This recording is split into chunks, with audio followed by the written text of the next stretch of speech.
In the always crowded Chesterfield Animal Shelter, surrounded by strays and cast-offs, sat a very special dog.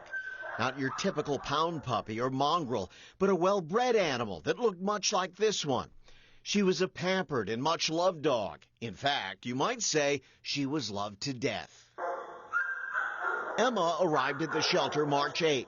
And during her 2-week stay, shelter personnel had several discussions with representatives of the dead woman's estate, trying to talk them out of euthanizing this dog so she could be laid to rest with her master, but to no avail.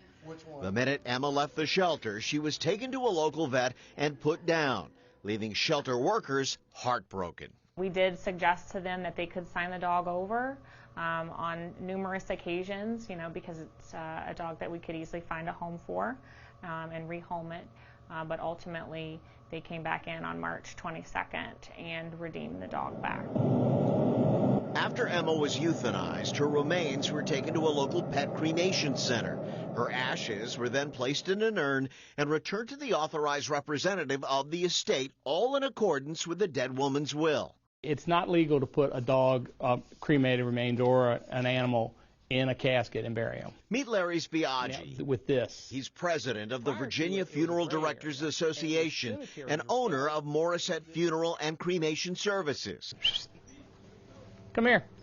When you walk into his funeral home, you'll probably be greeted by one of Larry's chocolate labs. This fella's name is Peace. He has free run of the place. And while he is Larry's personal pet, Peace is also a highly trained and certified therapy dog. He's there to help clients through their grief. You'd be hard-pressed to find a funeral director more pet-friendly than this one. Just don't ask him to slip Rover's cremated remains in Grandma's casket, because he won't do it.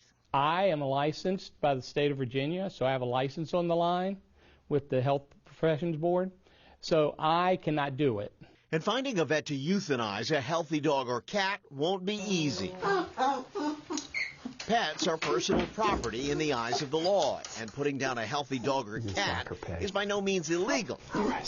Still, many vets have ethical issues with it. Whenever we're faced with euthanasia, it's a very emotional situation, and beyond everything that we talk about that we need to do ethically and that we've taken an oath to do, it's something we take home, too. It weighs on us as professionals. But he does real well. And Larry knows where he's coming from. Many years ago, before the law changed, he helped make arrangements for a client who wanted her elderly dog euthanized and buried with her in the casket. It's something that still haunts Larry to this day. And knowing that, while we were taking care of her, that poor dog was being euthanized, I still, even after I saw his temperament and everything, I still ached over it,